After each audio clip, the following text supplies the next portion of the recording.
Muy buenos días a todos los especialistas de las diferentes direcciones regionales de educación y las UGELs.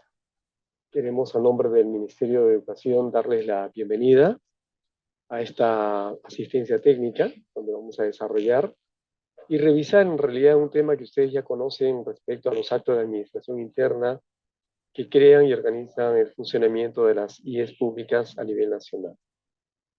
En esta ocasión vamos a contar con la participación de nuestra colega y compañera de trabajo, la doctora Lourdes, quien estará a cargo de la exposición. No sin antes indicarles que en el transcurso, bueno, en la medida en que va avanzando el desarrollo del tema, si surgiera alguna duda o inquietud, por favor no duden en escribir en el chat para poder tomar nota y luego al final hacer la respuesta de las inquietudes y consultas que pudieran surgir en el proceso de la exposición. También recordar a los especialistas de que deben registrarse en el formato que está colgado en el chat, para que al final puedan también recibir los materiales de esta exposición. Sin mayor preámbulo, voy a dar la bienvenida y dar lugar a la doctora Lourdes para que pueda proceder con la presentación del tema de esta mañana. Gracias por su atención. Buenos días. ¿Qué tal? Muy buenos días. Muchas gracias, doctor, por la presentación. Buenos días con todos, con los especialistas de la DRECRE, UG, de las macroregiones Centro y Oriente. En esta oportunidad, de parte de la Dirección de Gestión Escolar y la Dirección de Fortalecimiento Escolar, estamos brindando una asistencia técnica, ¿no? Sobre los actos de administración interna que crean y organizan su funcionamiento. Como bien lo comentó el doctor Norberto, por favor no se olviden de registrar su asistencia, ¿no? Porque es muy importante para nosotros conocer el nivel de participación de las regiones. Bueno, empezaré, espero que pueda ver todos mi pantalla.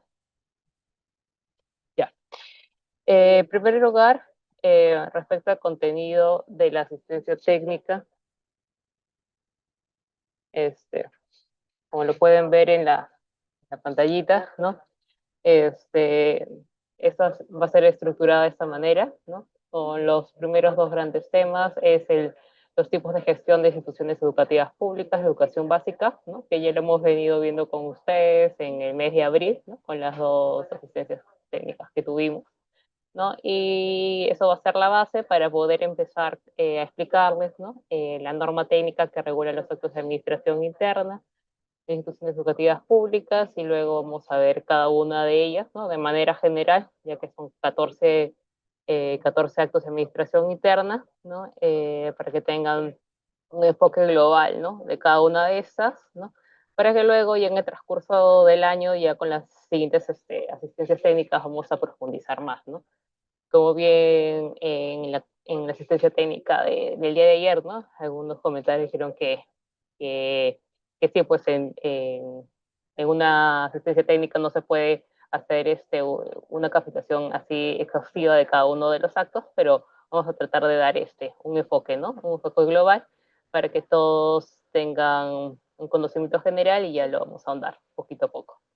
Igual cualquier pregunta que tengan durante la asistencia técnica, por favor lo registran para que ya en el momento final podamos dar la atención de la mayoría de estas, ¿no? Que tienen que ser, por favor, relevantes a este tema. Bueno, entonces empecemos con el tema, bueno, empecemos con el objetivo, ¿no? Que es brindar los alcances, ¿no? A cada uno de ustedes, ¿no? Respecto a la implementación de los actos de administración interna, ¿no? Que crean y organizan el funcionamiento de instituciones educativas públicas de educación básica. Entonces empecemos con el tema 1. Ya. Respecto a los tipos de gestión de instituciones educativas públicas, tenemos que señalar primero cuál es la naturaleza, ¿no? Que tienen las instituciones educativas. La Ley General de Educación, ¿no? La Ley 28044 y su reglamento establecen que la naturaleza de instituciones educativas se divide en instituciones educativas públicas e instituciones educativas privadas, ¿no? Con base a esta distinción, ¿no? Vamos a empezar a explicar la tipología de las instituciones educativas en función de su gestión. que también establecen a través del artículo 71 y 72 de la Ley General de Educación, así como en el artículo 130 de su reglamento, ¿no? Donde se establece, ¿no?, que hay tres tipos de gestión. Los dos primeros tipos de gestión de las instituciones educativas públicas están conformadas por las instituciones públicas de gestión directa, y la segunda tipología en cuanto a instituciones públicas es la IE pública de gestión privada, ¿no?, que corresponden a esas IEs públicas que tienen, ¿no?, convenio de gestión con asociaciones sin fines de lucro, ¿no? Y la tercera, ¿no?, la tercera tipología es las instituciones que son netamente privadas, que son IES de gestión privada. Entonces, como bien lo señalé antes, primero lo más importante es determinar, ¿no?, la naturaleza, ¿no?, ya que sean privadas o son públicas, ¿no? Y en esta ocasión, en esta exposición, nos vamos a dedicar sobre todo a las instituciones educativas públicas, ¿no? Más no a las privadas. Entonces, como podemos ver, ¿no?, en el caso del tipo A, que ven en esta diapositiva, ¿no?, una I pública de gestión directa, ¿no?, puede ser gestionada por autoridades educativas del sector de educación o de otros sectores, ¿no? Ya sabemos que pueden ser, en cuanto al sector de educación, que es por la UGEL o por la DRE, ¿no? Otros sectores pueden ser, por ejemplo, el Ministerio de Defensa, el Ministerio de Justicia, o otras instituciones educativas, pueden ser universidades, ¿no?, entre otros que tienen a su cargo instituciones educativas de educación básica. Y por otro lado, en el caso de la tipología B, el tipo de la IE pública de gestión privada es aquella institución educativa del Estado que por motivos de oportunidad en la mejora del servicio educativo se efectúa una suscripción de convenio de encargo de gestión para que una entidad sin fines de lucro, ya sea la Iglesia Católica o una entidad privada sin fines de lucro, tengan a su cargo su gestión, ¿no? Entonces, solamente voy a dar una breve recapitulación, ¿no? Que lo importante es que tengan claro, ¿no?, primero la naturaleza, ¿no?, que se divide en instituciones educativas públicas y instituciones educativas privadas, ¿no? Y en las instituciones educativas públicas, ¿no?, la tipología de la gestión que está regulado en nuestro reglamento, en nuestra ley, ¿no? Se divide en I pública de gestión directa y I pública de gestión privada, ¿no? Sé que esto tienen conocimiento, pero para que a veces hay a veces confusiones, ¿no?, en cuanto a la naturaleza, que tiene que estar claro, ¿no? Bueno, continuaremos, ¿no?, con la tipología y con las diferencias ahora de las I públicas de gestión directa y la I pública de gestión privada, ¿no? En cada una de estas, ¿no?, tiene que ver que ambas, ¿no?, se da el servicio educativo gratuito, ¿no? Se les da lo mismo que a todas las IES públicas de gestión directa, las plazas, los pagos, los servicios, materiales educativos, entre otros, están a cargo del Estado. Bueno, en cuanto a las características, los tipos de gestión que hemos indicado en la tabla, pueden ver que las instituciones educativas públicas de gestión directa, así como las instituciones educativas públicas de gestión privada, tienen un conjunto, ¿no?, de características que van a compartir, pero que también en algunos casos las van a diferenciar. Sin embargo, el punto común es que ambas son instituciones educativas del Estado. Por un lado, la I pública de gestión directa es una institución educativa que es creada y sostenida por el Estado. En consecuencia, tiene naturaleza pública. Es una institución educativa estatal que es gestionada por autoridades educativas del sector de educación u otros sectores o entidades del Estado, ¿no?, como habíamos indicado.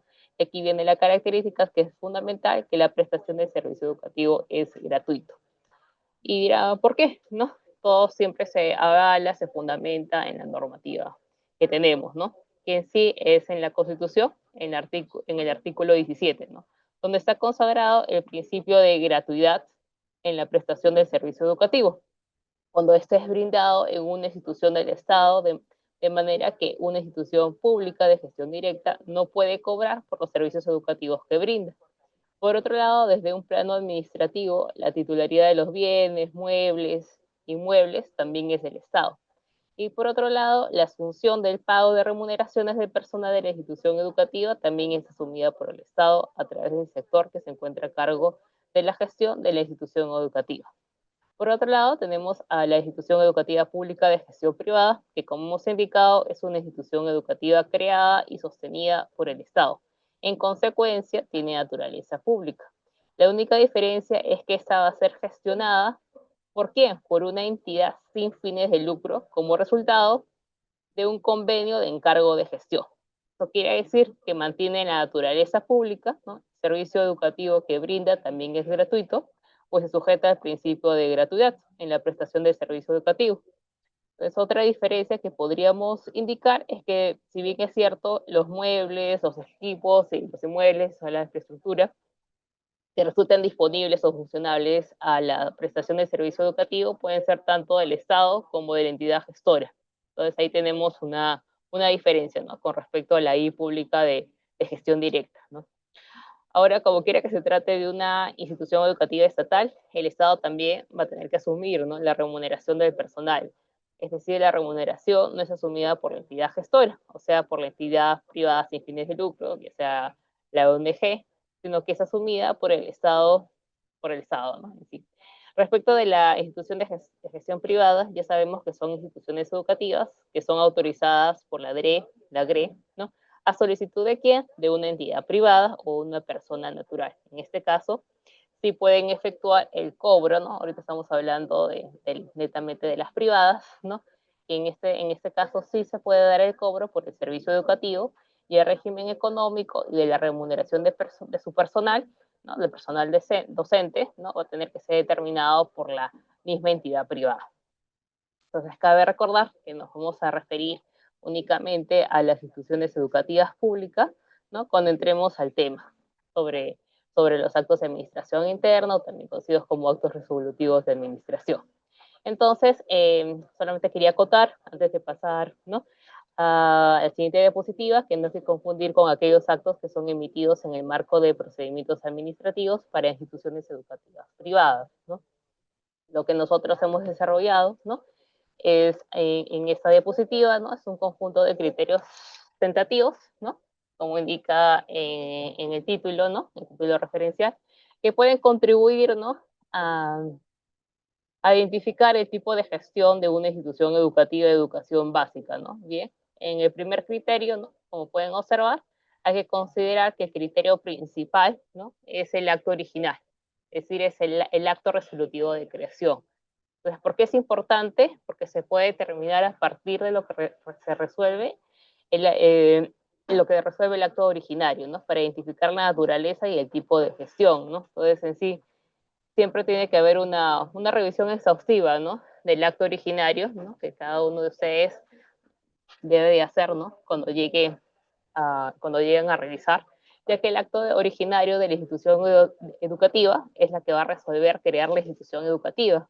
Entonces podríamos estar hablando de una institución educativa pública, ¿no?, cuando ven el acto resolutivo, o también puede referirse a la autorización del funcionamiento, que podríamos en este caso estar hablando de una institución educativa privada. O en todo caso, se va a tener que evaluar los términos similares de cada uno, ¿no? Lo que es importante aquí evaluar es que se revise siempre la parte considerativa. Miren, ¿qué es la parte considerativa? Son todos los considerandos, ¿no?, la fundamentación que tiene ese documento resolutivo para determinar entonces cuál es el procedimiento que se ha seguido para esta creación, ¿no? ¿Cuál ha sido el sustento normativo, ¿no? Porque el procedimiento nos puede indicar, ¿no?, que este ha sido un procedimiento que se inició de oficio o ha sido un procedimiento que se inició a instancia de parte. Entonces, si hablamos por instancia de parte, ¿qué quiere decir? Estaríamos hablando de un procedimiento administrativo que daría lugar a la emisión de un acto administrativo de autorización de funcionamiento de una institución educativa privada, ¿no? Y eso la misma resolución lo va a señalar, ¿no? En cambio, en el caso de un procedimiento de oficio en el cual finalmente se resuelve crear una institución educativa, podríamos estar hablando de una IE pública, ¿no? Por otro lado, lo que es importante señalar es cuál es el sustento normativo que se ha utilizado, porque claro, si bien tenemos la normativa general, ¿no?, que aplica tanto a las instituciones educativas públicas como a las instituciones educativas privadas, como es la Ley General de Educación y su reglamento, ¿no? Hay que recordar que hay normativa especial, ¿no?, que regula de manera exclusiva y también excluyente aspectos vinculados con las instituciones públicas, y también la otra normativa, ¿no?, que regula aspectos vinculados con instituciones educativas privadas, ¿no? Lo que vamos a ver después, ¿no?, en en la exposición a lo largo, ¿no? Es los actos de administración que están regulados, ¿no? Por la norma técnica, la 510, ¿no? Entonces, recapitulando, ¿no? El criterio principal, ¿no? Sí, es el acto originario, como criterio del acto resolutivo de creación, por ejemplo, porque es un criterio que podríamos considerar que es el más importante para determinar en sí cuál es la naturaleza y el tipo de gestión de la institución educativa, ¿no? Es otro criterio que hemos considerado importante, que se puede utilizar, es para determinar, ¿no? El naturaleza y tipo de gestión, es el convenio, ¿no? Con un convenio lo que se identifica, ¿no? Es si es que el convenio sea por encargo de gestión, ¿no? O un convenio en el que se está otorgando plazas o aportes, ¿no? Por ende, se tiene que identificar que se señalen los antecedentes sobre la naturaleza o el tipo de gestión de la institución educativa, ¿no? Entonces nos preguntamos aquí, ¿cuál es el objeto del convenio? ¿Cuál es la base legal que se desarrolla en el convenio que suscribe? Y por otro lado, hay que indicar lo siguiente, los convenios, ¿no? Eso es importante que lo tengan claro, es que los convenios no establecen en sí la naturaleza pública o privada de la institución educativa. Si bien es cierto, es un criterio que puede servir, solo nos puede ayudar, ¿no? En sí a identificar el tipo de gestión de la institución educativa. Eso quiere decir que el convenio por sí solo no determina la naturaleza o el tipo de gestión de la institución educativa, ¿no? Entonces, con este criterio se busca determinar que si es que una institución educativa es pública porque tiene, por ejemplo, un convenio de encargo de gestión, ¿no? Eso quiero que por favor lo graben, que un convenio de encargo de gestión únicamente va a aplicar para instituciones educativas públicas, ¿no? Pero por otro lado, se puede, si es que se puede, en un caso, ¿no? Se puede ver que es un convenio de colaboración interinstitucional, ¿no? En el cual, por ejemplo, el Estado se va a comprometer a otorgar plazas de personal decente a una docente, a una institución educativa privada, entonces ahí se puede dar algunas luces de que en sí, pues, no es una, o sea, no es un convenio de cargo de gestión, ¿no? Y que estamos hablando en sí de una institución educativa privada, ¿no?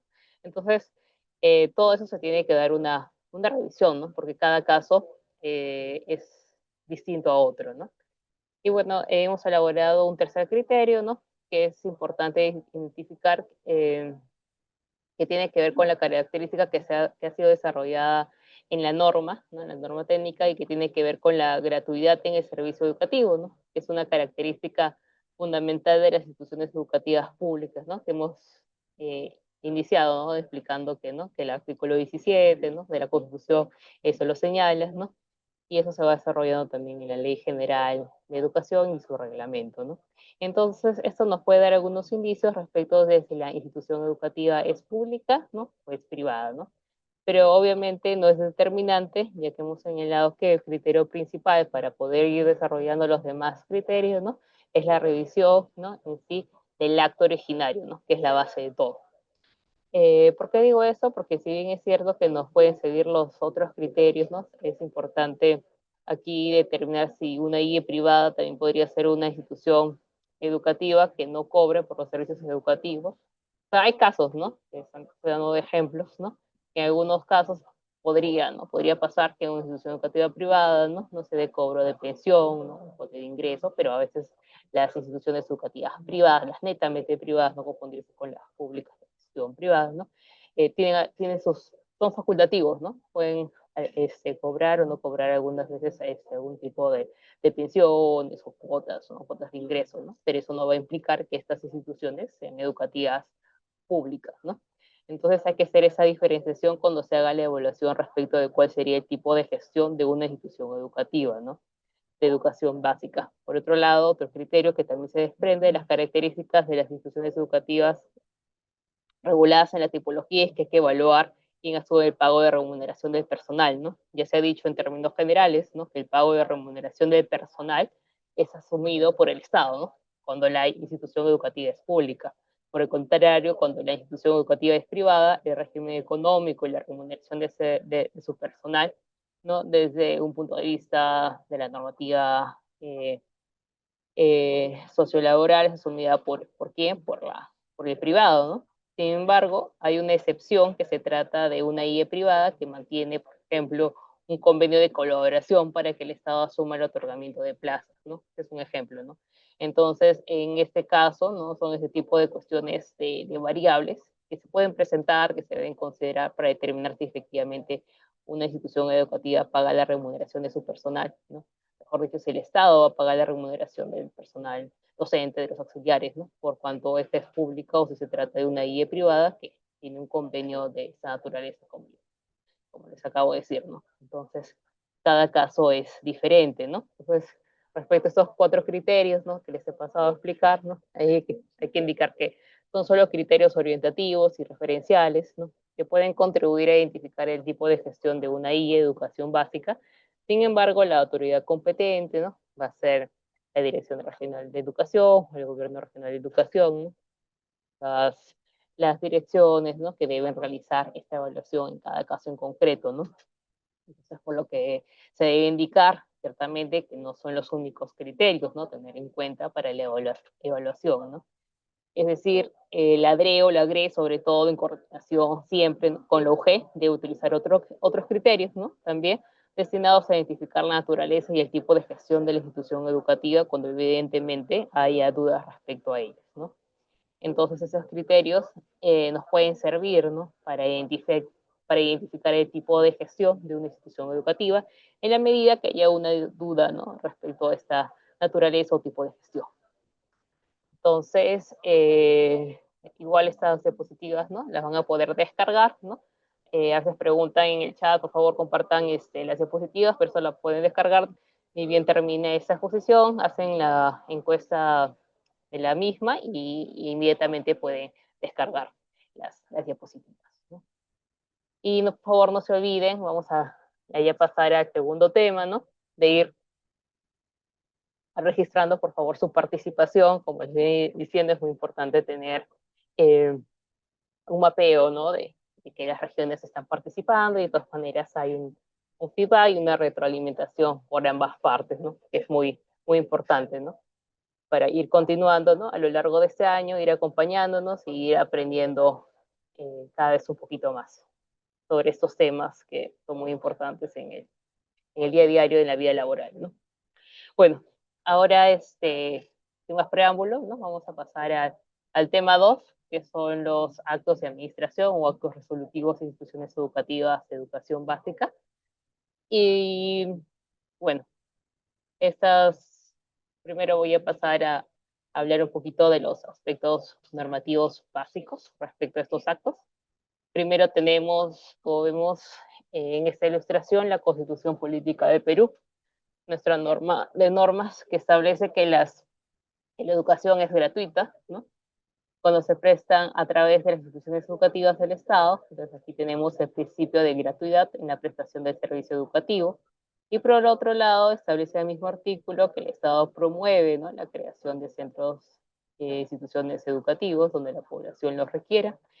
Eso quiere decir que se señala el poder deber estatal de crear instituciones educativas, de establecer instituciones educativas bajo un criterio, ¿no? Una causal que ya vamos a ver en los actos de administración interna, ¿no? Y la causal en sí es la demanda educativa, ¿no? Ese interés, esa necesidad de la población, ¿no? De recibir un servicio educativo que actualmente no está recibiendo, ¿no? En el desarrollo de esa disposición de la Constitución. Asimismo, ¿no? Tenemos esa ilustración, ¿no? Lo que establece la Ley General de Educación, ¿no? La cual señala, ¿no? Las funciones de la CRE, la DRE y la GRE, ¿no? Entre otras funciones, dispone la autorización en coordinación con las UGELES, ¿no? Del funcionamiento de las instituciones educativas públicas y privadas, ¿no? Por la ley también de descentralización, ¿no? En el desarrollo de esa disposición legal, el reglamento de ley está aprobado por el Decreto Supremo, el 011-2012, donde establece cuáles son todos los actos que pueden incidir en la creación y funcionamiento de instituciones educativas públicas y de las IE privadas.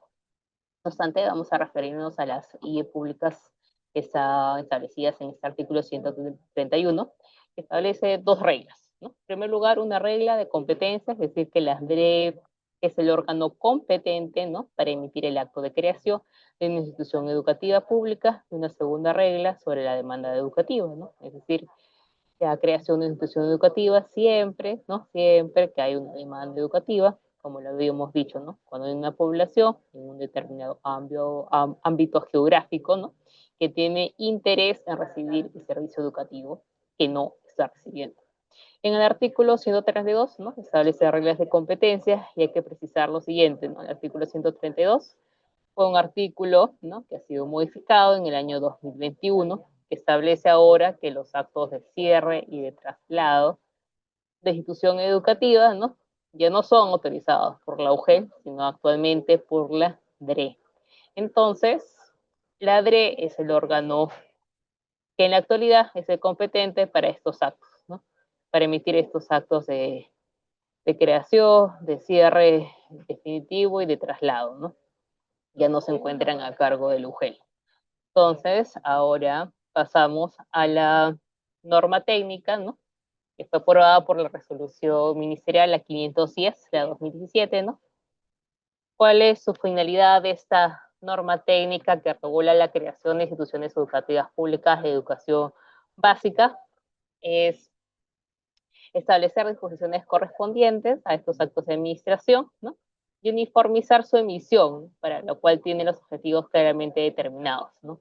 El primero es definir estos actos y en segundo lugar es establecer requisitos, procedimientos, otros aspectos mínimos necesarios para la aprobación de estos actos. Entonces, ustedes dirán, entonces, ¿cuál es el alcance, no? Y eso hay que indicarlo de manera enfática, ¿no? Que el alcance de la norma, ¿no? Es otra cosa que su ámbito de aplicación y además el alcance que aplique evidentemente a las autoridades competentes, que hay que indicar que se aplica únicamente, ¿no? En instituciones educativas públicas de educación básica, ¿no? Entonces, es que tuviese un caso de respecto a instituciones educativas privadas, no podrían fundamentarse o ir, ¿no? a esta norma, ¿no? Los actos de administración interna que vamos a ver ahora, ¿no? Son definiciones, ¿no? Sobre institución. A ver, y vamos a pasar a la otra diapositiva, ¿no? Eh, ¿No? Que vamos a dar una breve descripción, ¿no? Que entiendo que tienen también conocimiento, pero siempre es importante dar siempre una pequeña revisión, ¿no? a cada uno de estos conceptos, ¿no? Aquí está la institución educativa, ¿no? Establecimiento educativo, servicio educativo y demanda educativa, ¿no? Que están referidas en la norma técnica, ¿no? Y también están, el concepto también está en la norma de RIE, ¿no? En que ambas tienen la misma definición, la misma conceptualización. Bueno, empecemos. La institución educativa, ¿qué es? Es la instancia de gestión educativa descentralizada, ¿no? A cargo de un director, ¿no? Creado por una autoridad competente del sector de educación, ¿no? Para brindar uno o más servicios educativos en uno o más establecimientos educativos y con la potestad de ¿qué? De emitir y otorgar, ¿no? Los certificados correspondientes, ¿no? A los estudiantes por los servicios educativos que ofrece, ¿no? Después tenemos el establecimiento educativo. ¿Qué es el establecimiento educativo? Es la unidad de provisión de servicios educativos autorizados a una institución educativa pública ubicada en donde, en una locación física, ¿no? Y esa es a veces hay un poquito de confusión, ¿no? A veces en eso, ¿no? Entonces el establecimiento educativo es diferente, ¿no? A la locación física, ¿no? Al local, ¿no? Que es la parte de infraestructura donde se va a dar los servicios educativos, ¿no? Bueno, seguimos. Una IE puede tener más de un establecimiento, pero a diferencia del local educativo, ¿no? Pre-infraestructura, un establecimiento educativo no puede ser compartido por más de una institución educativa. De otro lado tenemos al servicio educativo, que son ese conjunto de actividades educativas y de gestión diseñadas y organizadas para lograr un objetivo predeterminado de aprendizaje, para llevar a cabo determinadas tareas educativas a lo largo de un periodo de tiempo, ¿no? Entonces tenemos la educación básica regular, la educación básica alternativa, la educación básica especial, ¿sí, no? Como les vine explicando, la demanda educativa es la población ubicada en un ámbito de influencia determinado, siempre con un interés, ¿no? Poder recibir ese servicio educativo, ¿de acuerdo a qué? De acuerdo a sus características y necesidades educativas específicas, ¿no? Que actualmente en sí no reciben, ¿no? Entonces, estos son los conceptos, ¿no? que deben también tener claros, ¿no? Y que están en sí conceptualizados en la norma técnica. Entonces pasamos a esta relación taxativa de los 14 actos de administración de la 510, ¿no? De la 510-2017, ¿no? Entonces acá vemos que se pueden agrupar, ¿no? Lo hemos tratado de agrupar en tres grupos, ¿no? Estos están agrupados, ¿no? El primer grupo vinculado con actos que impactan de manera directa, ¿no? A la institución educativa, ¿no? Luego tenemos al otro grupo, ¿no? Segundo grupo, que son los que inciden en los servicios educativos, y otro grupo de actos que inciden en los establecimientos educativos. Entonces, esta es la lista taxativa que establece la norma, ¿no? Respecto a los actos que inciden en la creación y funcionamiento de una institución educativa pública de educación básica, ¿no? Este es el alcance de institución educativa pública de educación básica. No nos salimos de esos alcances. Entonces, antes de iniciar con cada acto de administración, que son, ¿no?, los 14, ¿no? Eh, me voy a detener en algunos actos, ¿no? Teniendo en cuenta su complejidad o también el nivel de consultas que tenemos por partes, ¿no? De la GRE, de la UGEL, ¿no? Y otros actos se va a explicar de una manera breve, ¿no? Y un poco más rápida, ¿no? Más simplificada, ya que son actos que no son tan recurrentes o no tienen tanto nivel de complejidad y que no hacen tantas consultas respecto a esto, ¿no? Pero primero, entonces vamos a referirnos para entrar a explicar cada uno, ¿no? El procedimiento o el flujo que va a variar, ¿no? Si es el acto emitido por la DREGRE o el procedimiento se sigue de una manera un poco más célere y más simplificada por parte de la UGEL, ¿no? Entonces vamos primero al procedimiento, ¿no? Procedimiento tipo, ¿no? Que es cuando se realiza, ¿no? A través de la DRE o GRE. Como vemos aquí, ¿no? En este gráfico, según el procedimiento tipo, ¿no? Que se desprende de la norma técnica, ¿no? Se inicia con la UGEL, ¿no? Que genera el expediente de oficio, ¿no? Y como segundo paso, se debe elaborar el informe técnico, ¿no? Según los requisitos establecidos por la norma técnica. A partir de este paso se abren dos escenarios, ¿no? ¿Cuál es el primer escenario? El primer escenario es que no se sustente la causal. Dirán, ¿cuál es la causal? En sí es la condición necesaria, ¿no? Imprescindible, que da lugar a la necesidad de emitir el acto, ¿no? El acto de administración.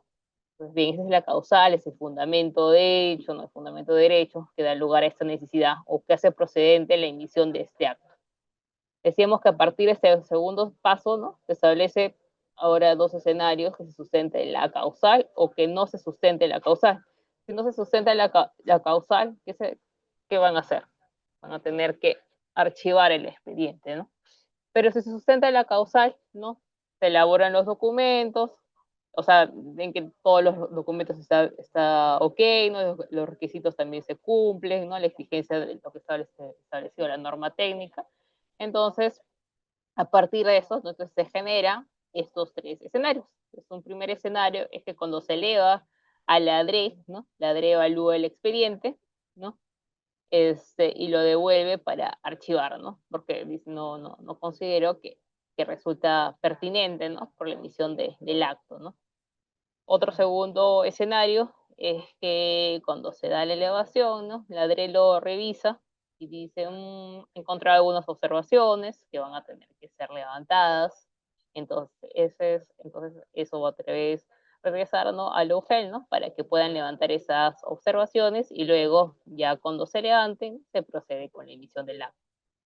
¿Y cuál es el tercer escenario? Sería que se eleva el ADRE, ¿no? La ADRE evalúa el expediente y considera que sí está sustentado el acto y efectivamente se emite el documento resolutivo, ¿no? Que sería la resolución directoral, que aprueba el acto de administración, ¿no? Entonces, ya finalizado el procedimiento de este acto, va a tener que ser registrado. Ustedes dirán, ¿dónde se registra? Se registra en el registro de instituciones educativas, ¿no? Que es la RIE, ¿no?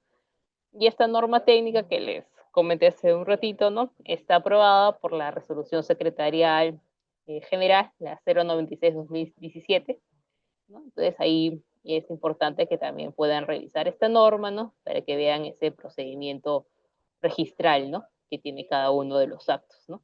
Que está detallado, ¿no?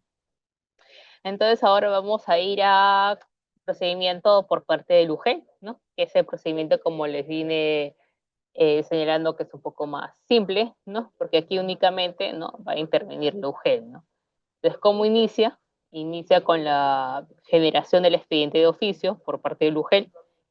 Y de la misma manera, el segundo paso da lugar a dos escenarios, ¿no? Cuando emite el informe técnico, según los requisitos establecidos por la norma, se puede sustentar la causal o no se puede sustentar la causal. Cuando no se sustenta, sabemos, como explicamos en la anterior diapositiva, que se va a tener que hacer, se va a tener que archivar el expediente, ¿no? Pero si se sustenta, ¿no?, si se reúnen todos los documentos, todos los requisitos necesarios, se emite el acto, ¿no? El acto de resolución, que sería la resolución directoral del UGEL, ¿no? Y esa resolución directoral, ¿qué es lo que va a disponer? Va a disponer, va a resolver, aprobar el acto que corresponda, ¿no?, a esta, ¿no? Dependiendo del acto que estemos revisando, que estemos viendo, ¿no? Nuevamente finalizado el procedimiento, el acto resolutivo, ¿no?, igual que en el procedimiento de la DRE, ¿no?, va a tener que ser inscrito en el registro de instituciones educativas y ahí finalizaría, ¿no?, ese procedimiento. Entonces, antes de pasar al primer acto de creación, ¿no?, por favor, les recordamos, ¿no?, que pueden ir realizando sus consultas, ¿no?, a través del chat, ¿no?, para poder ir luego desarrollando cada una de estas. Y por favor, registrar su participación, ¿no?, ya que muchas veces hay más cantidad de participantes y cuando se revisa hay muy poca registro, ¿no?, cuando ha habido un poquito más de asistencia. Así que por favor les pido que puedan ir registrando su participación. Bueno, empezamos con el primer acto, que sería el acto de creación, ¿no? El acto de creación de institución educativa, ¿qué es? Es un acto de administración interna, ¿no?, por el cual se crea una institución educativa pública de educación básica, ¿no?, cualquiera sea su tipo de gestión y entidad gestora, para brindar uno o más servicios educativos, ¿no? Entonces el acto se define, se establece su causal, su formalidad, ¿no?, también se establece el procedimiento y los requisitos que debe contar para su aprobación, ¿no? Entonces, en eso que les estoy comentando, de establecer el procedimiento, los requisitos, la formalidad y todo eso va a ocurrir con los 14 actos, ¿no?, que están ahí definidos y desarrollados en la norma, ¿no?, en la norma técnica. Entonces, de la definición del acto de creación, esa definición establece, ¿no?, un objeto y una finalidad. El objeto es que se crea una institución educativa y la finalidad es que ésta se va a brindar servicios educativos, ¿no? ¿Y cuál es la causal? ¿Cuál es la condición? O sea, ¿cuál es la causal? O sea, cuál es la condición que determina la procedencia del acto? Es que haya demanda educativa. Pero que esta demanda educativa, ¿no?, no pueda ser atendida en instituciones educativas adyacentes, ¿no? O sea, que existan mediante, por ejemplo, la ampliación de metas, por ejemplo, o la ejecución de otros actos de administración interna, ¿no? Eso quiere decir que la creación supone, ¿no?, el último recurso para la atención de la demanda educativa con la que cuentan la DRE o la UGEL. Por otro lado, en cuanto a la formalidad, este acto se va a aprobar mediante la resolución directoral regional o gerencial a través de la DRE competente. Por tanto, la Ley General de Educación, como su reglamento, han establecido como regla de competencia que la DRECRE es el órgano competente, ¿no?, para emitir el acto de creación, previo cumplimiento de los requisitos y procedimientos regulados, ¿no?, en esta norma técnica, ¿no? Para tal fin ya hemos visto cuál es el procedimiento, ¿no?, que se sigue. En este caso sería el procedimiento más largo, ¿no?, que es con el ADRE, ¿no? Entonces es el procedimiento tipo que debe seguir.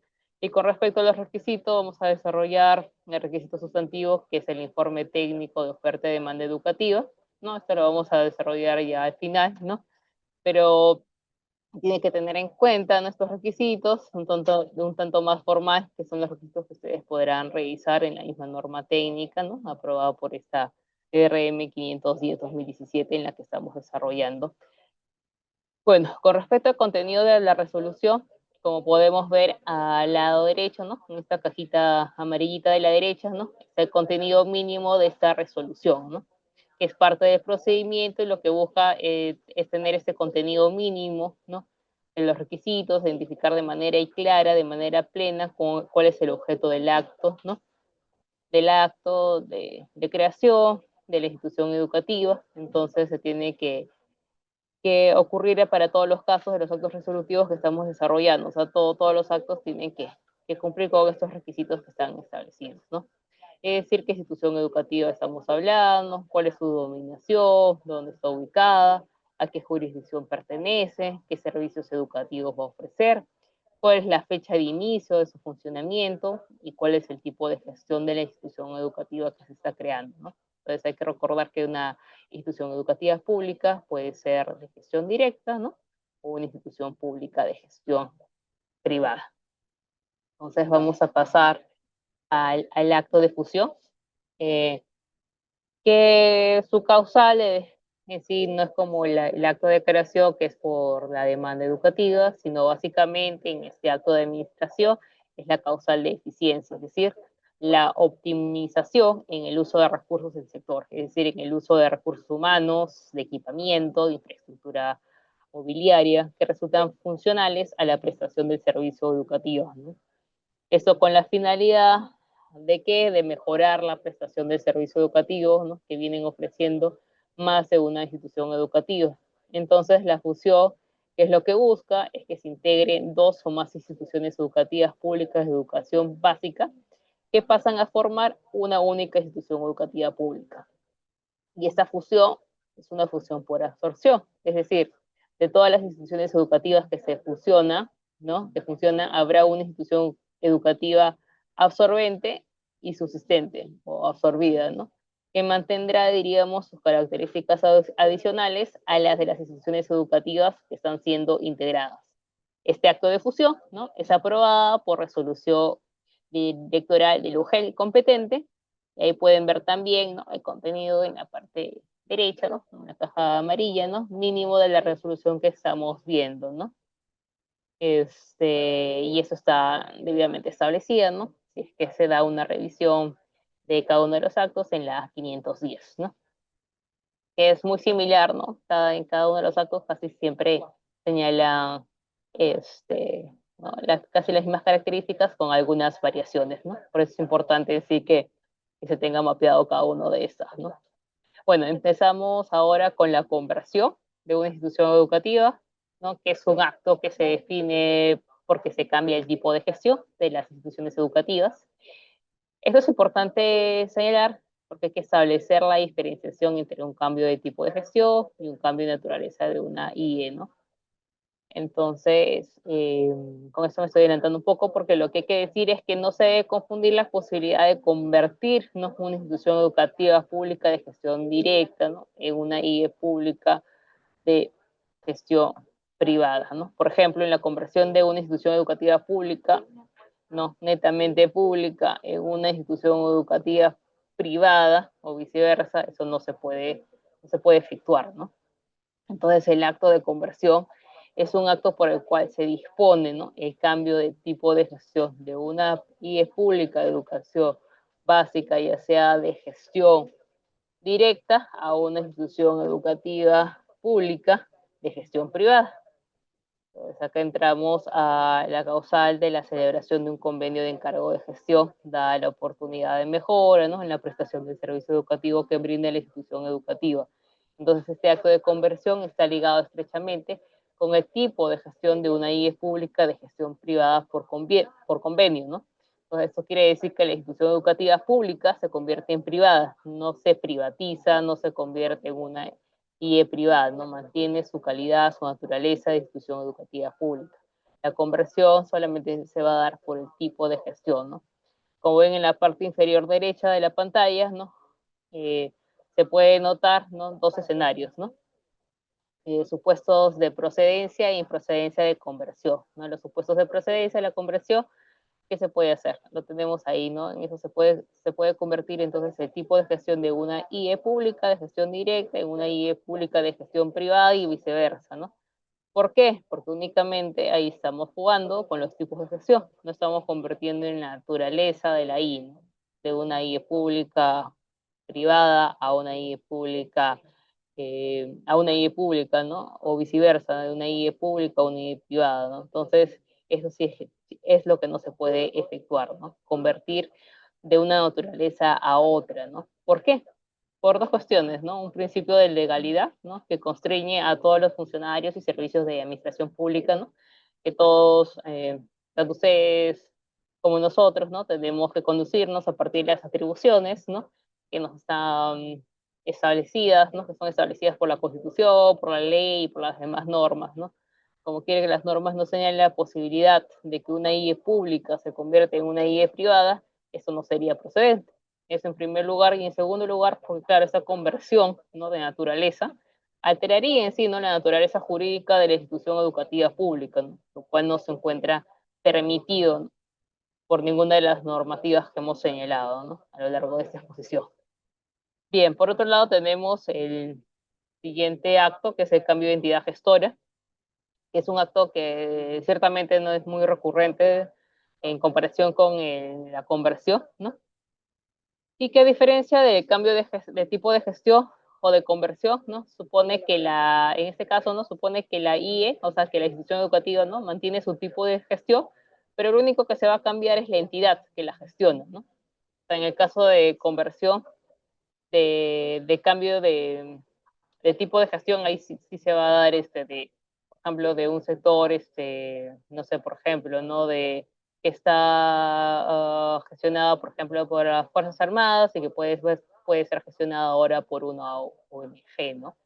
Pero esto, en este caso, solamente en el cambio de entidad gestora, solamente es el cambio de la autoridad o la institución pública, ¿no? Que se encuentra a cargo de la gestión, ¿no? Solamente se va a dar ese cambio, ¿no? De esa entidad que la va a gestionar, ¿no?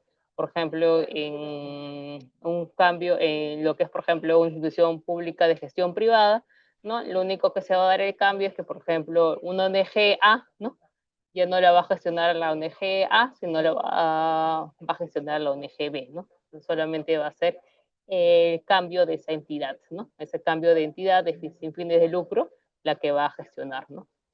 Entonces, se trata únicamente de estos supuestos, ¿no? Sabemos que no es un caso tan recurrente, pero es importante también explicarlo y también está regulada, igual que el contenido mínimo de la resolución también que está establecido en la norma técnica, ¿no? La 510. Ahora, bien, tenemos el acto de cierre temporal, ¿no? Que es un acto que hemos considerado como un presupuesto, como una precondición para la emisión de otros dos actos. Ustedes dirán, ¿por qué? Porque el acto de cierre temporal es un acto por el cual se dispone de manera transitoria la suspensión del funcionamiento de todos los servicios de institución educativa, que no puede ser en sí mayor de 3 años consecutivos a partir de esa emisión de actos, ¿no? Ya que vamos a señalar la posibilidad de que se emita entonces un acto de cierre definitivo, ¿no? Cuando se cumpla ese plazo de 3 años, o en su defecto se dé también el acto de reapertura de institución educativa, ¿no? Y ello va a depender de la causal, de qué causal, de la que hemos venido explicando, que es la demanda educativa, ¿no? Y del plazo transcurrido. Entonces, ¿cuál es la causal entonces del cierre temporal? La causal es cuando la demanda educativa desaparece o pueda ser atendida por otras instituciones educativas públicas existentes. Pero nuevamente, cabe resaltar que este cierre temporal no puede ser mayor de 3 años consecutivos, da lugar entonces, como decíamos, un acto de cierre definitivo o, en su efecto, un acto de reapertura. Continuando, ¿qué vamos a ver ahora? El cierre definitivo, ¿no? Que es un acto que es emitido por la DRE, ¿no? Por mandato de reglamento. Si bien ustedes revisan la norma técnica, en ella se va a señalar que lo emite el UG. Sin embargo, por el principio de posterioridad y jerarquía normativa, con la modificación del año 2021, el reglamento de la Ley General de Educación establece que el acto de cierre, ¿no? Actualmente es efectuado por la Dirección Regional de Educación. Entonces, el cierre definitivo, ¿qué es lo que va a suponer? Que luego de haber cerrado temporalmente la institución educativa, ¿no? La DRE cierra de manera permanente la institución educativa. Cuando se verifica, ¿qué es lo que se va a verificar? Se va a verificar la causal de desaparición de la demanda educativa luego de transcurridos esos 3 años, ¿no? Entonces, desde su cierre temporal, ¿no? Ahora de manera excluyente, se va a tener que emitir este acto, ¿no? Pero en su defecto también puede darse el acto de apertura, ¿no? Que luego del cierre temporal, ¿no? Se restablece uno o más servicios educativos, ¿no? De la IE pública que fue cerrada temporalmente, pero tiene una serie de exigencias, ¿no? Dentro de este acto de administración, ¿no? La causal, primero, es que exista la demanda educativa, ¿no? Y que el cierre temporal que operó no sea mayor de 3 años consecutivos, y que además esta demanda no pueda ser atendida por otras instituciones educativas públicas existentes.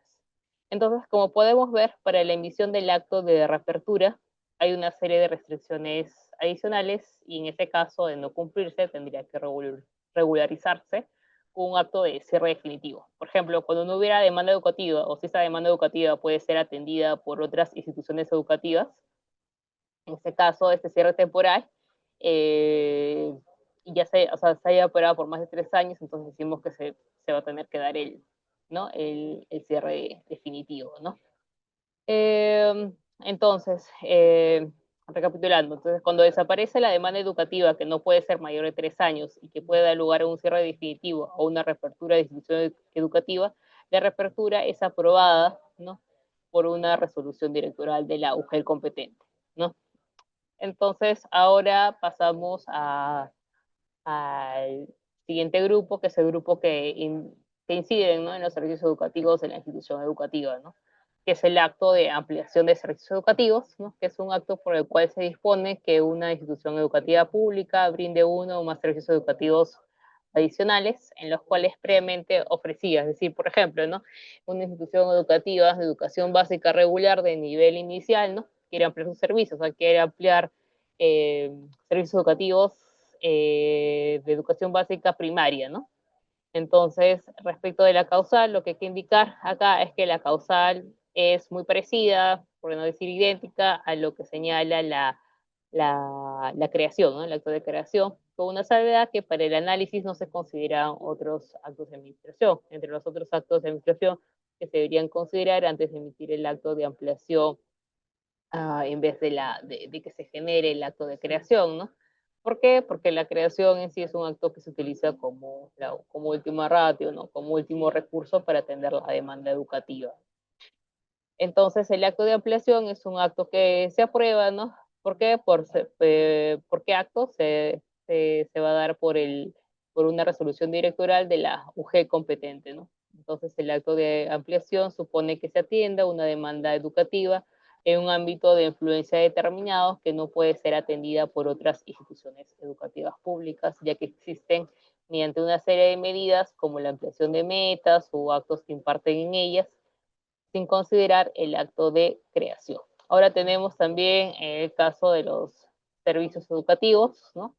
Los, los cierres temporales y también el cierre definitivo y también la reapertura de servicios educativos que van a operar bajo la misma lógica, ¿no? Estoy pasando esto un poquito más rápido, ¿no? Porque debido al tiempo y también son temas que no son tan recurrentes, pero, ¿no? Pero que es importante, ¿no? También señalarlos, ¿no? Entonces, cuando se da esos tres tipos de actos, ¿no? Los que hemos visto, ¿no? El cierre temporal de servicios educativos, el cierre definitivo de servicios educativos y de reapertura, ¿no? Tenemos que tratar de dar una similitud, ¿no? A lo que hemos visto en lo que corresponde a las instituciones educativas, ¿no? En sí, en este caso de los servicios educativos, ¿no? Que operan bajo la misma lógica, es decir, un cierre temporal se da por un máximo de 3 años, donde se suspenden los servicios educativos, ¿no? La única, la única diferencia, ¿no? Va a ser que se suspenden los servicios educativos, no en su totalidad, ¿no? Como si lo establecía en una institución educativa, por ello se refiere en la norma cierre temporal de servicios educativos y no de instituciones educativas, ¿no? Es una de las diferencias con respecto a los cierres, ¿no? De una institución educativa, ¿no? Si bien es cierto, se habla de cierre, eso afecta a una parte nomás de servicios y no a la totalidad. Entonces, bajo la misma lógica, el cierre temporal, ¿no? Es una precondición, ¿no? que tenemos, ¿no?, a que se dé el acto de cierre definitivo o también a la reapertura de servicios educativos, ¿no? Entonces, esos tres actos son actos que son emitidos, ¿por qué? Por la UGEL de la jurisdicción, ¿no? Y el cierre definitivo, entonces, es un cese permanente de uno o más servicios educativos, ¿no?, sin afectar toda la institución educativa, ¿no? Una vez que ya transcurrieron los 3 años y persiste la desaparición de la demanda educativa respecto de este servicio educativo que se brindaba, y por su defecto la reapertura, ¿no?, por el contrario, supone restablecer algunos de los servicios educativos por aparición de la demanda educativa, ¿no? Entonces ahora viene el último grupo, ¿no?, de actos, ¿no?, que inciden en los establecimientos educativos, siendo el primero de estos el traslado de establecimiento educativo, ¿no? ¿No? Que sabemos que es importante señalar que el establecimiento educativo es la unidad de provisión de servicios educativos, es decir, es el paquete de servicios educativos que ofrece la institución educativa, ¿no? Y por favor, no confundan una institución educativa con un establecimiento, ¿no? Sabemos que la institución educativa funciona a través de un establecimiento educativo, que a través ¿no?, funciona en un local educativo. El local educativo es el predio, el inmueble, es la infraestructura donde opera de manera, pues, material, ¿no?, física, ¿no?, la institución educativa. Entonces, la apertura de establecimiento educativo no es una, o sea, una institución educativa no es lo mismo que un establecimiento educativo, ¿no? Y es importante señalar que en la modificatoria, ¿no?, que se dio en el año 2021, también se señala que el traslado de establecimiento educativo, ¿no?, se va a dar por una resolución ya no del UGEL, sino una resolución por parte de la DRE, ¿no? ¿No? Y como acá pueden ver, ¿no?, en la diapositiva, ¿no?, igual también se tiene que ver las causales, ¿no?, que es la oportunidad de mejora de la calidad de infraestructura, ¿no?, la situación de fuerza de mayor o caso fortuito, ¿no? Por ejemplo, vamos a decir, en un establecimiento educativo que a su vez funciona en un local educativo, el predio, o sea, el inmueble, la infraestructura donde opera, por ejemplo, está dentro de una zona de alto riesgo, ¿no? Eso va a tener, por eso es uno de los motivos que se puede dar el traslado, también por un tema de que la institución educativa, ¿no? No sé, haya problemas de contaminación, por ejemplo, sonora, o una contaminación ambiental, ¿no? Se va a tener que dar ese traslado. Muchas veces, en algunos casos, también lo señalan como reubicación, ¿no? Que no es en sí el término, pero a veces en algunas consultas que transmiten, ¿no?, en reubicación, ¿no?, que se refieren a este traslado, ¿no? Entonces, a veces en este tipo de, de casos, como les vine mencionando en algunos ejemplos, se tiene que dar en sí ese traslado de establecimiento educativo, ¿no? Entonces, un primer traslado que sería definitivo sería un reemplazo del establecimiento educativo, ¿no? Un segundo supuesto sería un reemplazo temporal de un establecimiento educativo, y por otro, una redistribución de la matrícula que no supone en estricto una reubicación o traslado físico, sino una redistribución de la matrícula de los servicios educativos entre los establecimientos educativos de la misma IE, sin que ello suponga el cierre, ¿no?, del establecimiento educativo o de más de un establecimiento, ¿no? Entonces, estos tres supuestos que se desarrollan para el acto de traslado de establecimiento educativo, ¿no? Como les dije hace un ratito, ¿no? Hay dos causales, ¿no? Fuerza mayor o caso fortuito, ¿no? Cuando un predio no ofrece las mejores condiciones físicas para los estudiantes, ¿no?, que puede ocurrir esas situaciones, ¿no? Entonces, bueno, seguimos entonces para dar el otro supuesto, que es el cierre de establecimiento educativo, ¿no?, que es el último acto de la norma técnica, ¿no?, que no es un cierre de institución educativa, tampoco hay que confundirlo el cierre de establecimiento educativo, únicamente supone que se finaliza el uso de un establecimiento educativo que viene utilizando una institución educativa pública y que tiene como causales que la demanda desaparece, ¿no? Esa demanda que está siendo atendida, ¿no?, por el establecimiento educativo desaparece o puede ser atendida en los demás establecimientos educativos de esta institución educativa, ¿no? Y por otro lado, se puede cerrar también un establecimiento educativo cuando ocurran también situaciones de fuerza mayor o casos fortuitos, como las que señalamos, es decir, que ya no es posible prestar el servicio educativo en ese establecimiento, siempre y cuando esta demanda educativa se pueda trasladar, se pueda redistribuir, ¿no?, a los demás establecimientos educativos de la misma institución educativa, ¿no? Este cierre de establecimiento educativo, como quiera, no es un cierre definitivo de una institución educativa, sino únicamente de su establecimiento educativo, y este acto va a ser emitido a través de una resolución directorial del UGEL competente, ¿no? Bueno, creo que...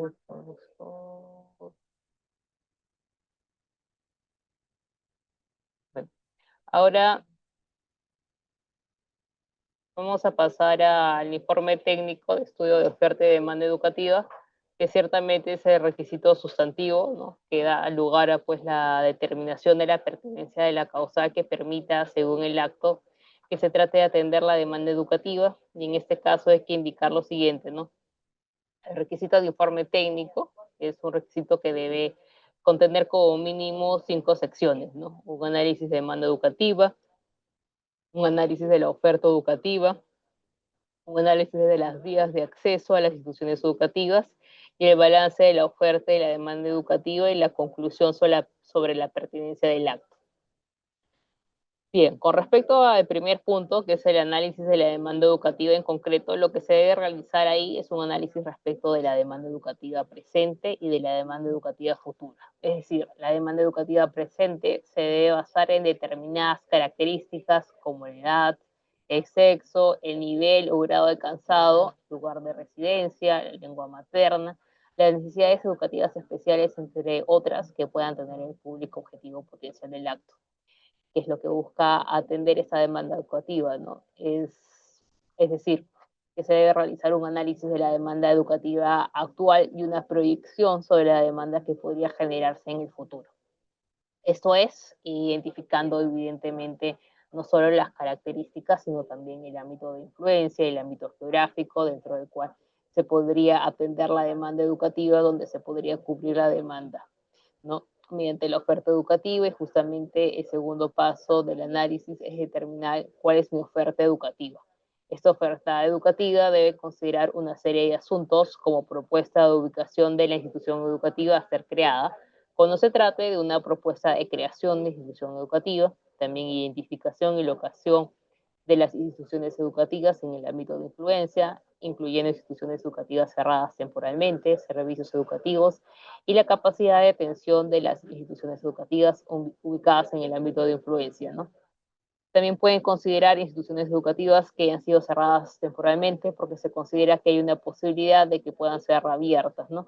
Otro punto de análisis es de las vías de acceso, que supone la evaluación de 3 variables: una variable de distancia, una variable de tiempo de recorrido y una variable de vías de acceso desde lugares de residencia de los usuarios no atendidos hacia la institución educativa propuesta, cuando se trate de la creación de una institución educativa y las instituciones educativas existentes.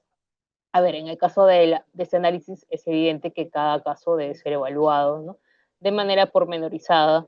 Caso por caso se debe evaluar esos temas teniendo en cuenta las características geográficas de cada jurisdicción. Entonces, no hay una sola respuesta respecto de las distancias o tiempo de recorrido, sino que va a depender mucho de las características y la realidad de cada caso concreto, ¿no? Entonces, una vez realizado este análisis respecto de lo de la demanda, la demanda y la oferta y el análisis de acceso en las vías, lo que se debe hacer es un análisis que deberá realizar la UGEL, ¿no?, ciertamente en el expediente, ¿no? ¿Y qué es lo que se va a tener qué es lo que va a tener que realizar la UGEL? Es el balance de la oferta y la demanda educativa, ¿no? ¿Y eso cómo es, no? El UGEL tendrá que realizar un análisis de las alternativas de solución o de atención al problema público de demanda educativa que se identifica en una orden de prioridad, ¿no?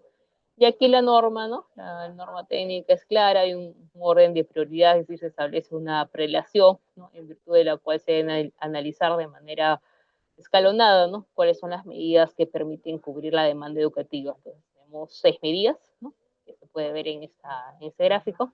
En este orden de prioridad, una sería la distribución de la demanda educativa identificada, es decir, teniendo en cuenta que hay instituciones educativas que ya existen, bueno, si con ello, por ejemplo, no es suficiente, se pasa al siguiente punto, ¿no?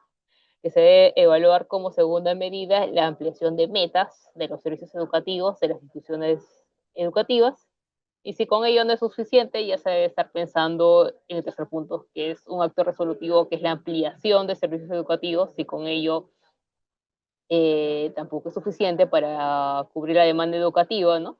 Se debe evaluar reabrir servicios educativos de las instituciones educativas, y si con ello tampoco se da abasto, se debe evaluar como quinta medida la reapertura de institución educativa, y si de las medidas que hemos estado explicando del 1 al 5 no son suficientes para cubrir la demanda educativa que se ha identificado, se deberá analizar la posibilidad de atenderla mediante la alternativa 6, que sería la creación de una institución educativa.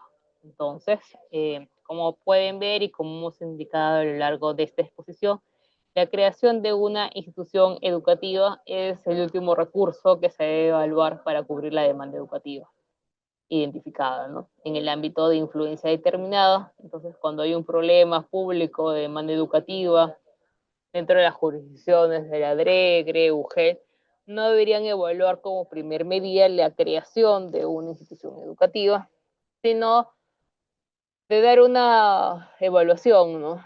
Y barajar todas las opciones que se tienen, ¿no? Todas las opciones de atención para atender este problema de demanda educativa, ¿no? Ahora bien, como quinto punto, al final, de hecho, en el informe se pueden agregar algunos otros aspectos que la DRE o UGEL consideren pertinentes.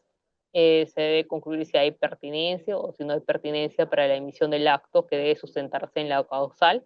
Y como pueden ver, entonces, el requisito de informe técnico es un requisito, un requerimiento sustantivo que se vincula de manera estrecha con la causal, ¿no? Con el problema público de demanda educativa en la jurisdicción. Algunas disposiciones complementarias de la norma técnica. Una primera es que la DRE y GRE, ¿no? UGEL, ¿no? Deben garantizar el acceso y el ejercicio efectivo del derecho de la educación de los estudiantes.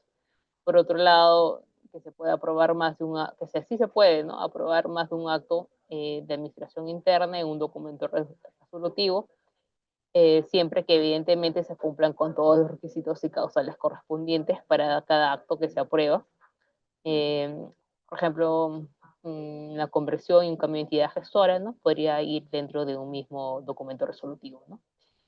Asimismo, los actos de administración interna, como hemos indicado y lo reiteramos, deben ser registrados en el RIE, ¿no? En el registro de instituciones educativas, ¿no? De acuerdo al procedimiento registral que está establecido en esta norma, que ha sido aprobada, ¿no? Por resolución de Secretaría General, la 096-2017, y por otro lado, la institución educativa pública de educación básica no puede ofrecer los mismos grados o ciclos de un mismo servicio educativo en más de un establecimiento educativo, es decir, el mismo grado o ciclo de un mismo servicio educativo debe ser brindado en un único establecimiento educativo. Por otro lado, desde un punto de vista, en principio de transparencia, las DRE, GRE, UGEL deben informar, ¿no? De manera oportuna a la comunidad educativa cuando se aprueben estos actos de administración interna, evidentemente. ¿Por qué? Porque la población siempre va a estar interesada, ¿no? En recibir un servicio educativo.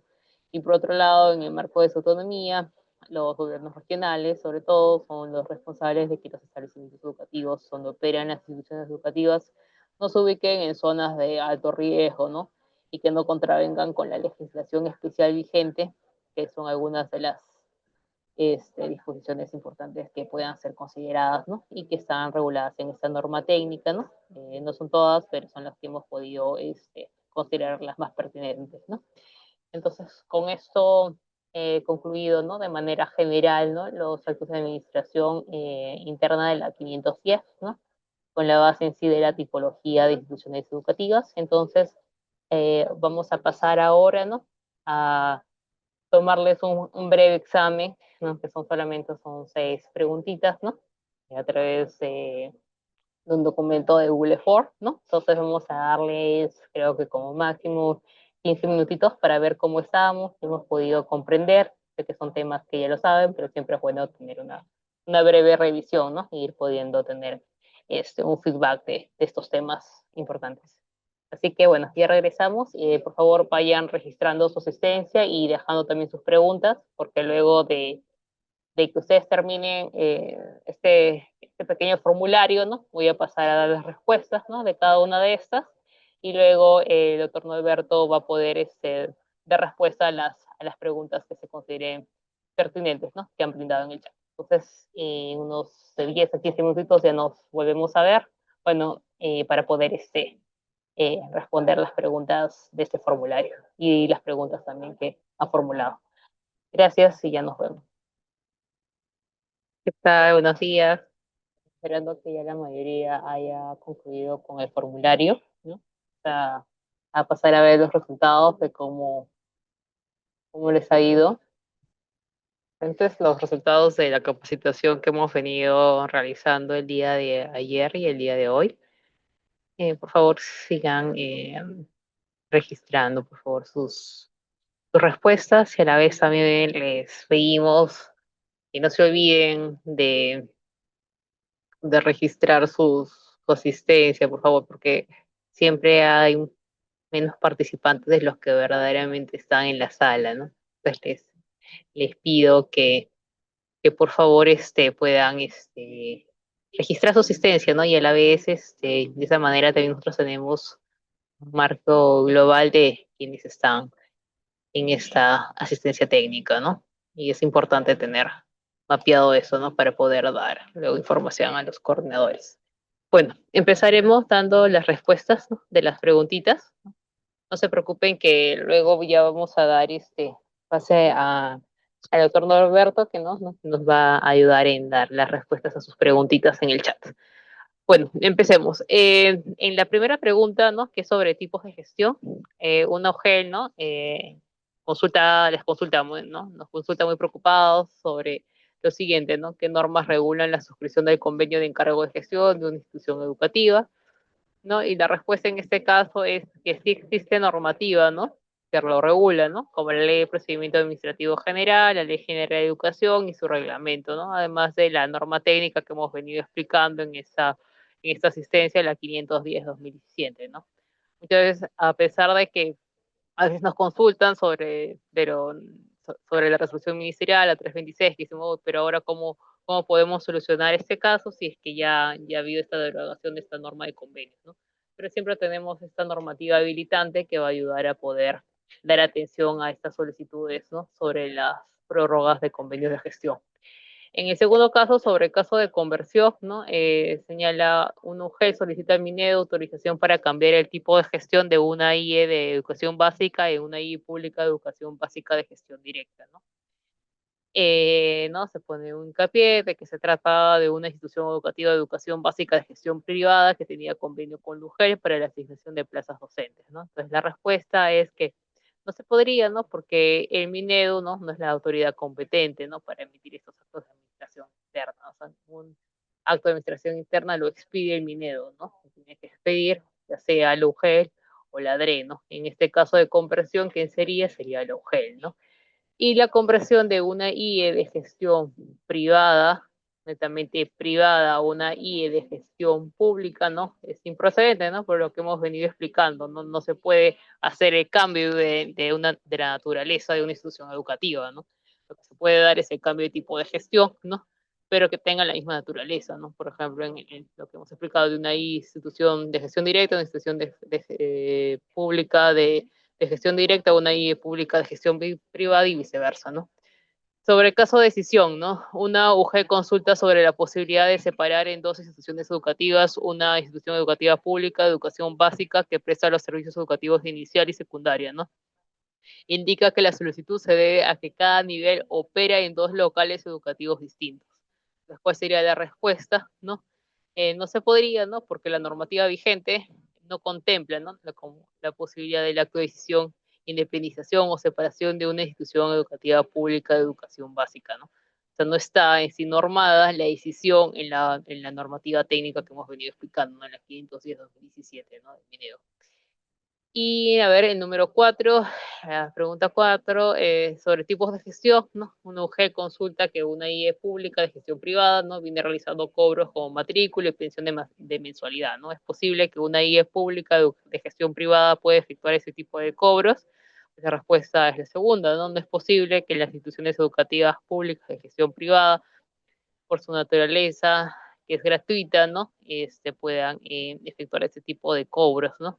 Porque estaría yendo contra la naturaleza, ¿no? De la gratuidad, ¿no? Que está regulada, por lo que he venido explicando en la misma Constitución y en el reglamento de la Ley General de Educación y la misma ley, ¿no? Entonces, por lo cual sería un cobro indebido. La pregunta 5 es sobre creación y ampliación, ¿no? Un OG solicita al Minedu, ¿no? Opinión sobre la creación de una IE pública de educación básica o la ampliación de servicios educativos para atender la demanda educativa de su jurisdicción. Sería la segunda, la respuesta 2 sería la correcta, ¿no? La respuesta que debió darse es explicar que la normativa define actos de creación y de ampliación de servicios educativos de manera diferenciada. Uno compete a la DREGRE, ¿no? Que estamos hablando de la creación, ¿no? Porque la DRE es la que emite ese acto, ¿no? Y en cuestión a la ampliación es competencia de Eurogel, que es la que emite esa resolución, ¿no? Entonces, además, la creación de una IE es el último recurso como alternativa de atención de la demanda educativa, ¿no? Que hemos venido también explicando detalladamente. Y sobre la reapertura, ¿no? Una hoja solicita al Minedu, ¿no? Autorización para la reapertura de una IE pública de educación básica. La solicitud no precisa si sobre la IE se emitió previamente un acto de cierre temporal o de cierre definitivo, ¿no? La respuesta es que el Minedu, ¿no? No es la autoridad competente para emitir actos de administración interna, ¿no? La reapertura de una institución educativa procede ante la existencia de demanda educativa no atendida por otras IES, ¿no? Que la IE en cuestión haya sido cerrada temporalmente no más de 3 años. Entonces serían las respuestas a las preguntas que realicé, ¿no? Para ver cómo íbamos, ¿no? Más bien les agradezco, ¿no? Por darse su tempito en dar ese pequeño examen, ¿no? En el que puedan aprender un poco más, ¿no? Sobre justo ese tema, ¿no? De actos de administración interna. Ahora vamos a pasar, ¿no? Con el doctor Norberto, que nos va a poder contestar las preguntas pertinentes, ¿no? Al tema que hemos venido explicando en esta asistencia técnica. Muy bien, vamos a absolver algunas, bueno, las preguntas que han formulado en esta ocasión. Catherine pregunta sobre, bueno, en esta exposición hemos visto sobre las IES públicas, no hemos visto el tema de las IES privadas. Sin embargo, hay algunas preguntas que vamos a procurar responder. Dice Catherine, en el caso de las IES privadas, ¿cuándo aplicamos el receso o cierre definitivo? Agradezco su respuesta. Bueno, en principio no olvidemos que existe una norma que regula el funcionamiento de las IES privadas, que es el Decreto Supremo, la 005-2021 del Minedu, ¿no? Que esta norma regula la creación, cierres, todo tipo de autorizaciones que los promotores o los propietarios de estas IES podrían eventualmente solicitar.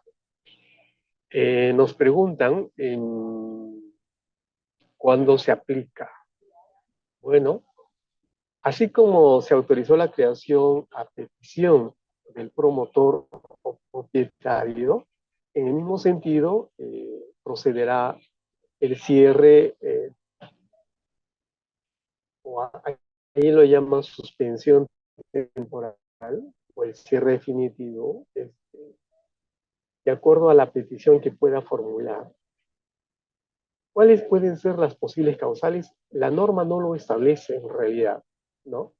Como las sedes privadas son instituciones que se sostienen por las pensiones que cobran a los usuarios, y también, y eso tiene que ver con el tema de la demanda de sus servicios, las posibilidades por las cuales podría eventualmente cerrar una IE privada son muchísimas, ¿no? De repente la cantidad de alumnos que demandan sus servicios no satisfacen, digamos, el costo de los servicios,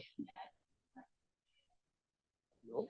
O de repente simplemente el promotor ya no considera o quiere cambiarse de rubro de actividades, etc. O sea, las motivaciones pueden ser múltiples. Por esas razones que la norma no prevé un listado, un catálogo de posibles razones por las cuales el propietario o el promotor podría solicitar un cierre, una clausura, etc. Entonces, la norma no lo prevé en ese sentido, ¿no? Y tampoco tendríamos por qué exigir que el promotor justifique los motivos por los cuales se está solicitando el receso o cierre definitivo, ¿no? Rocío Quijano pregunta, cuando el traslado de local educativo se da por cambio de infraestructura, es decir, se construyó un nuevo local en otro terreno, ¿qué tipo de traslado se considera? Bueno, aquí lo que se da es el traslado de local educativo, ¿sí? Por lo tanto, el trámite que corresponde es una vez que ya se tiene el nuevo local, solicitar el código de local, ¿no? De este nuevo local.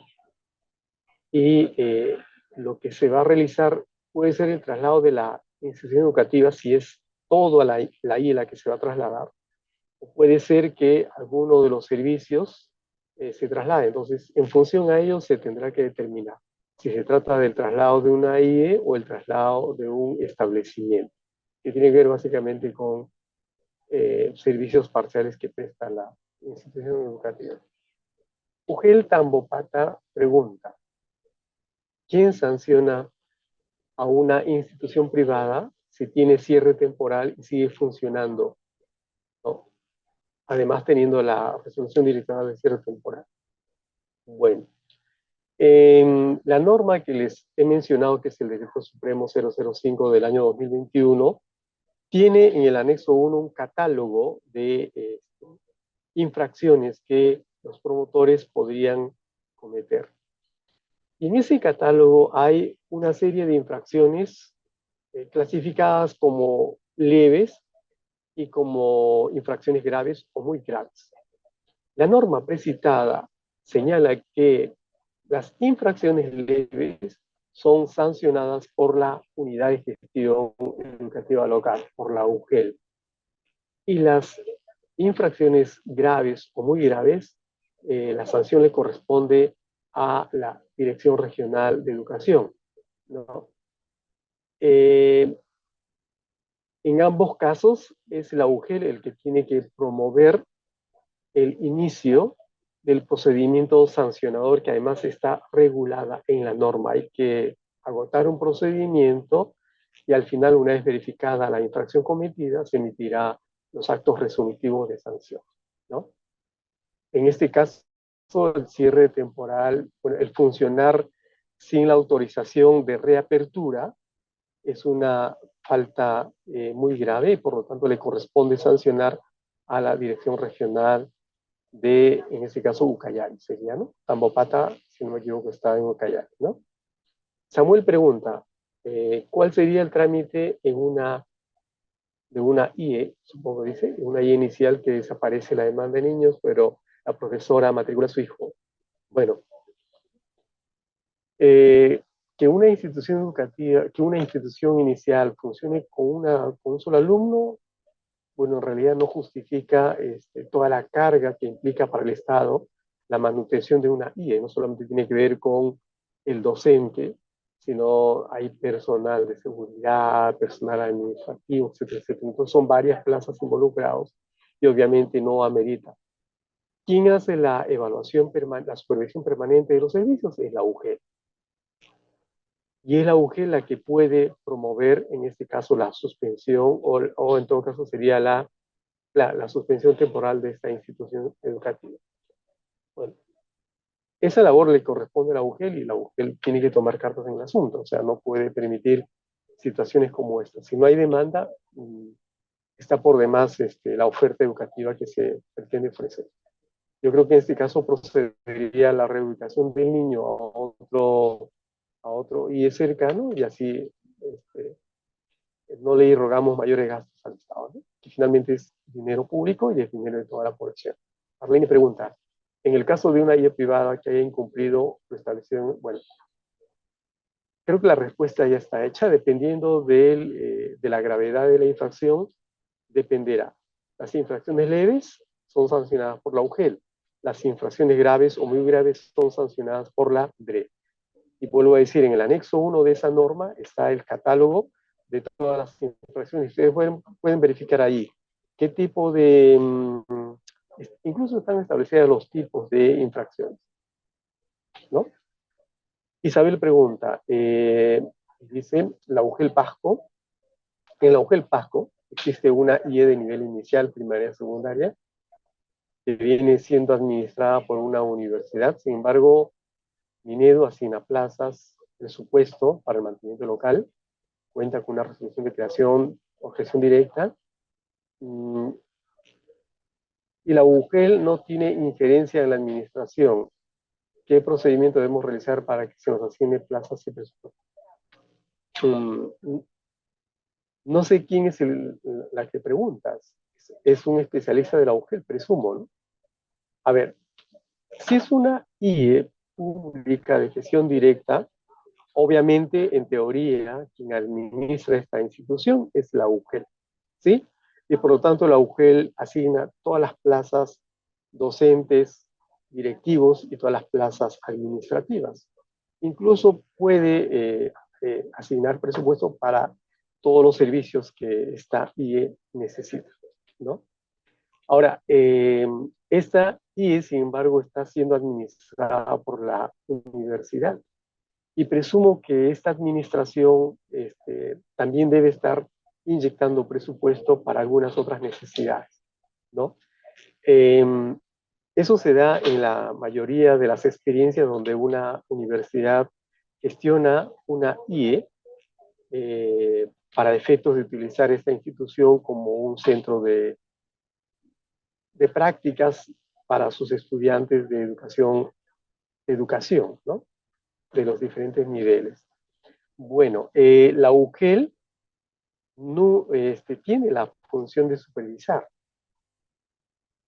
y tiene que intervenir si considera necesario. Puede hacer visitas inopinadas, puede pedir información de supervisión o simplemente, como digo, hacer visitas inopinadas. No hay ningún impedimento, ¿no?, normativo que limite su acción supervisora, ¿no? La IE pertenece a la UGEL, pero de algún modo comparte la gestión la universidad porque suponemos que ellos seguro que están habilitando parte de la infraestructura y son los que de algún modo también promovieron la creación de esta. Sonia pregunta, en la de Ayacucho, a ver, es una pregunta larga, vamos a prolongar esto para leerte, dice, bueno, es un tema de Ayacucho, ¿no? De Ayacucho dice, se debe regularizar en casos justificables la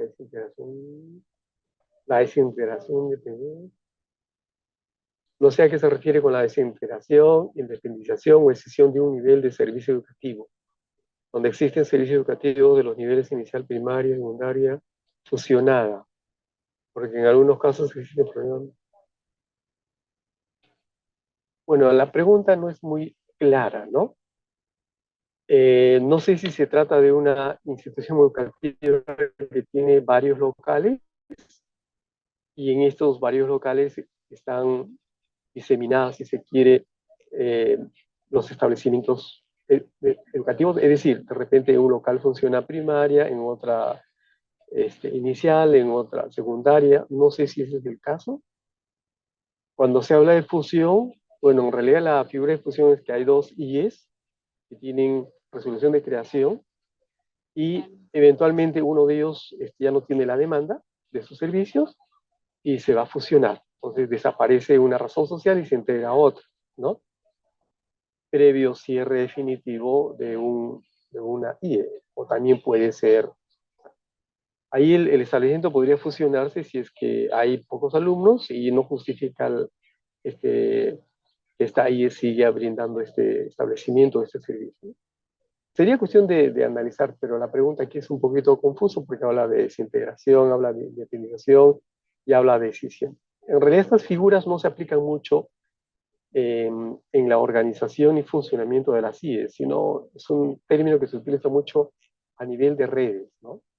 Las redes sí pueden integrarse, pueden independizarse, pueden escindirse. Estoy hablando de las redes educativas de zonas rurales o las redes educativas de gestión escolar.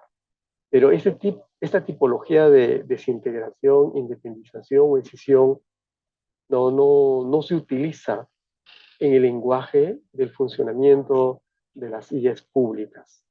Si yo veo que o sea, a ver,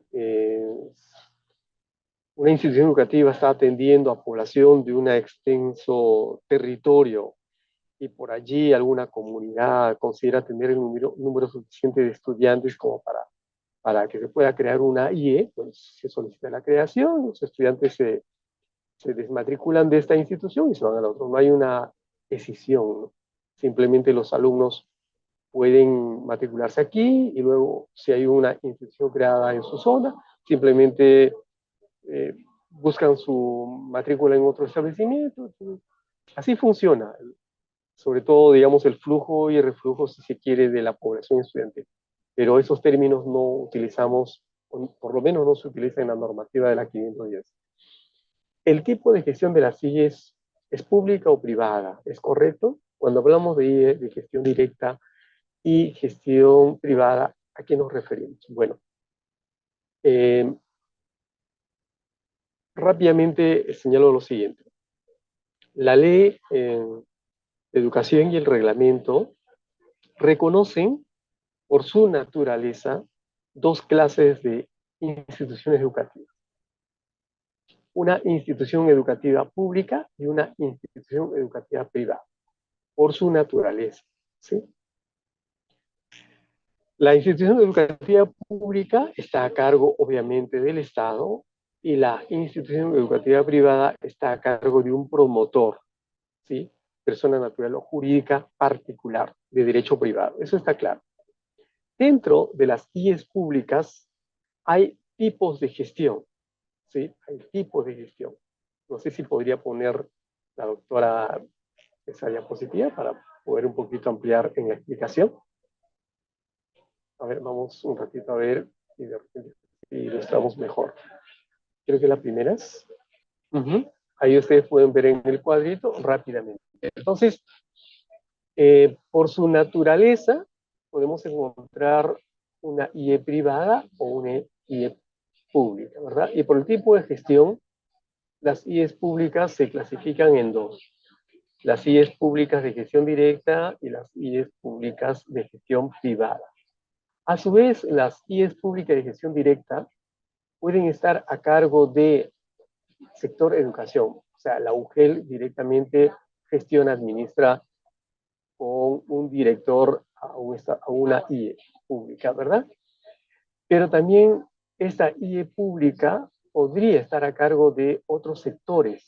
Es decir, por ejemplo, el Ministerio de Transporte y Comunicaciones administra una institución educativa privada, Ministerio Público también, bueno, Ministerio de Agricultura también, ¿no?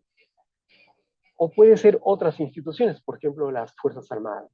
Perdón, el Ministerio de Defensa también administra varias instituciones con los institutos armados, la Policía Nacional, la Fuerza Aérea y la Marina de Guerra, el Ejército también tiene IES y la gestión. Todos ellos corresponden entonces a otros sectores. Y luego tenemos instituciones del Estado, por ejemplo, las universidades, el Ministerio Público, ¿no? U otro tipo de organismos constitucionales que también podrían haber gestionado con normas anteriores una IE para ser administrado, ¿no? A eso se refiere. Y luego tenemos las IES públicas de gestión privada.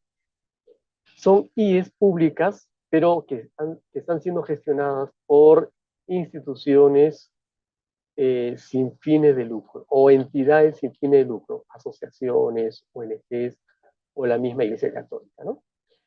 Eh, pero todas estas instituciones, por ser públicas, son gratuitas. No se cobra matrícula, no se cobra pensiones, no se cobra ningún concepto que haga oneroso el servicio que se presta a la comunidad. Los únicos que pueden cobrar pensión son las IES privadas, ¿no? Instituciones de gestión privada. Solo ellos están autorizados por ley a hacer el cobro de pensión.